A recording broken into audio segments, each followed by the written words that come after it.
कफ syrups, ये बहुत मतलब खांसी में तो लोग कफ सिरप लेते हैं, लेकिन मैंने अपनी कम्युनिटी में ऐसे लोग देखा है कि जिन्हें रात में नींद नहीं आती तो वो उठ के पल्मनॉल या कोई भी कफ सिरप ले लेते हैं कि भाई हमें इससे नींद आती है, इसका नशा चढ़ता है तो हमें नींद आ जाती है।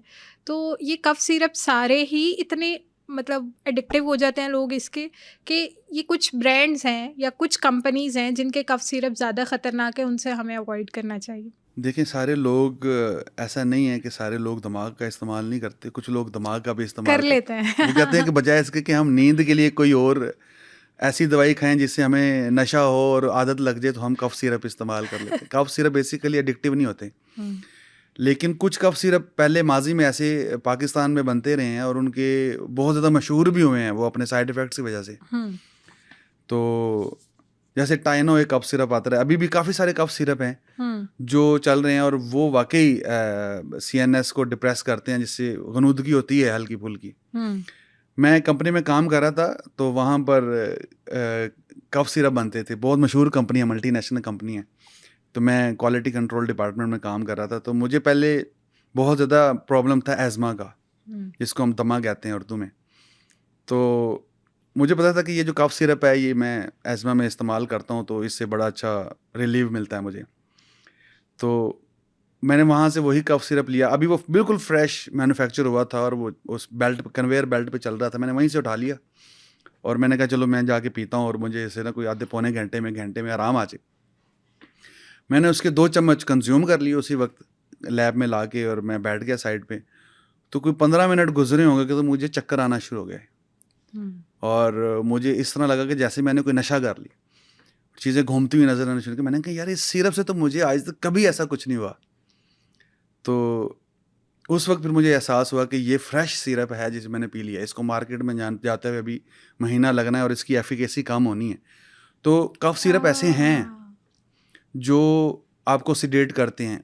वो इसलिए हैं कि को अगर बहुत ज़्यादा सीवियर कफ आ रही है आपको, तो हमें दूसरी चीज़ों के साथ सीएनएस को डिप्रेस करना पड़ता है।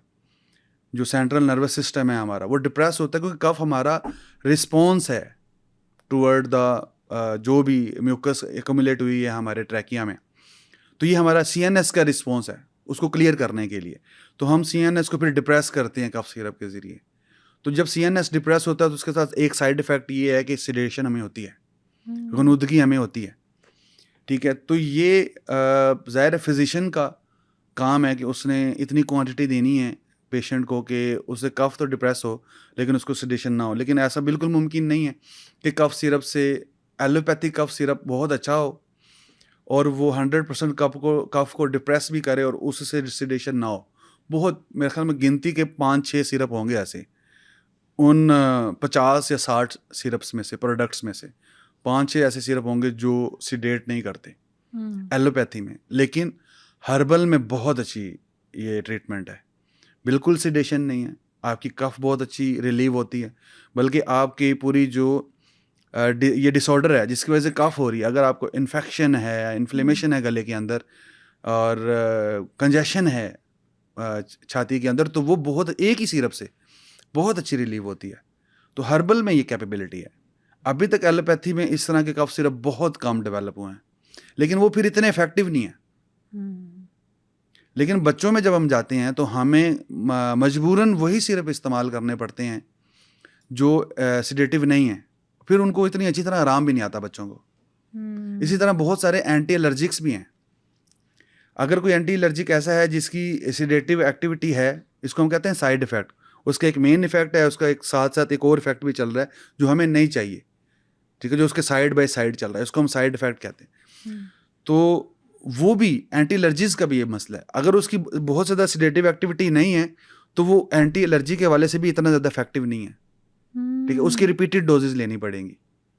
ठीक है, लेकिन बच्चों में हम ये दोनों नहीं देते, क्योंकि बच्चे ने तो रुकना नहीं है, उसने चलते फिरते रहना है, शरारतें करते रहना। वो फिर जब बहुत ज़्यादा सिडेट हो जाते हैं फिर वो टकराते हैं चीज़ों से, फिर उनको नुकसान होता है। हम्म, लेकिन हमारे यहाँ वो बच्चों में भी प्रेस्क्राइब होते हैं और ये काम चलता जाता है। ये बहुत ज़्यादा केयरफुल मामला है कि इसमें हम जो स्पेशलिस्ट है हमारा, जो प्रिस्क्राइब कर रहा है, उसको बहुत ज़्यादा केयर करनी पड़ेगी। लेकिन लोग इस्तेमाल करते हैं, मार्केट में अवेलेबल हैं और हमारे यहाँ बड़े इजीली अवेलेबल हैं। ऐसा भी नहीं है प्रेस्क्रिप्शन पे मिल रहे हैं, हर घर में पड़ा हुआ है। पड़ा जिस हुआ घर में एक बंदे को भी कफ है, अगर घर में लोगों की तादाद 5 से ज़्यादा है तो वहाँ पे 3-4 दवाइयाँ ज़रूर पड़ी हैं और एक कफ सिरप है, पड़ा हुआ और है। वो हस्बे ज़रूरत और हस्बे तमन्ना इस्तेमाल किया जाता है। बिल्कुल ऐसा है, जो कि बहुत ख़तरनाक है। अच्छा, मुझे आप कुछ दवाइयाँ ऐसी बता सकते हैं जो घरों में आम हैं और उसके बाद उससे हमारी बॉडी में डिफरेंट किस्म के चेंजेस आ रहे हैं जो ख़तरनाक हो सकते हैं और बॉडी के साथ साथ हमारे ब्रेन को भी इफ़ेक्ट करता है, like memory loss, brain fog, हम चीज़ें भूलना स्टार्ट हो जाते हैं, हमारा दिमाग इफ़ेक्ट होता है, उस तरह एक्टिव होके चल नहीं पा रहा होता, लेकिन हमें पता नहीं होता कि पीछे कहीं हम ऐसी दवाइयाँ तो नहीं हर रोज़ ले रहे, डिफरेंट केमिकल्स तो नहीं हम अपने अंदर डाल रहे। बिल्कुल हर घर में ऐसी दवाइयाँ पड़ी होती हैं, जैसे मैंने 4-5 दवाइयों का ज़िक्र किया। पेन किलर्स, पैनाडोल हर घर में पड़ी हुई है और रेगुलर यूज़ होती है, क्योंकि मैं अपना भी सेटअप चलाता हूँ, तो हमें पता है कि मेडिसिन्स में से पाकिस्तान में सबसे ज़्यादा जो खपत है वो पैनाडोल की है, और ये one of the dangerous medicines इस वक्त। वैसे तो हम इसको ओटीसी कहते हैं, ओवर द काउंटर ड्रग्स हैं ये, लेकिन सबसे ज़्यादा इस्तेमाल हो रही है पैनाडोल। डिस्प्रिन इस्तेमाल हो रही है सबसे ज़्यादा। फिर एंटी एलर्जिक्स में से रिजिक्स बहुत ज़्यादा इस्तेमाल हो रही है। टीडे वगैरह, टीडे तो अब अभी आई है, इतना इसको अरसा नहीं हुआ, लेकिन रिजिक्स बहुत ज़्यादा इस्तेमाल हो रही है। किसी को नज़ला ज़ुकाम खांसी होता है तो वो रिजिक्स खा रहा है, किसी को चोट लगी है वो उसमें भी रिजिक्स खा जाते हैं, उसको नींद नहीं आ रही तो उससे भी रिजिक्स खा रहे हैं। कोई किसी ने कहा जी तुम्हारी तबीयत ठीक नहीं लग रही, रिजिक्स खा रहे हैं, साथ पैनाडोल खा रहे हैं। फिर कफ सिरप्स, ये जिस घर में बच्चे हैं उस घर में पड़े हैं कफ सिरप। फ्लैजल बहुत ज़्यादा इस्तेमाल होती है लोगों के, ये ज़ुबान ज़द आम है इसको हम कहते हैं, पैनाडोल और फ्लैजल और कफ सिरप्स। लोग किसी को किसी भी वजह से पेट ख़राब है, वो कहते हैं पहले फ्लैजल खा लें, बाकी दवाई बाद में लेते हैं। फिर ओमेप्राजोल, राइजिक कैप्सूल, राइजिक साशे, ये हर घर में पड़ा हुआ चल रहा है। और कोई भी प्रॉब्लम हो, छाती में दर्द हो रहा है वो कहते हैं राइजिक ले लें, आपको हार्ट का कोई प्रॉब्लम हो गया है वो कहते हैं राइजिक ले लें। और इनकी वजह से बहुत ज़्यादा प्रॉब्लम्स हो रहे हैं। जब पेशेंट फिर जब उसको आराम नहीं आ रहा और जब डॉक्टर के पास जाता है, वो वहाँ पे जाके बताता ही नहीं है कि मैंने मेडिसिन ली है। वो कहता है क्योंकि वो इनको मेडिसिन काउंट ही नहीं कर रहा, उसे उगलवाना पड़ता है कि तुमने कोई मेडिसिन ली, कहता नहीं पैनाडोल भी नहीं ली। हाँ पैनाडोल तो लिया मैंने। पैनाडोल को हम दवाई समझते नहीं है ना, हमारा मसला ये है।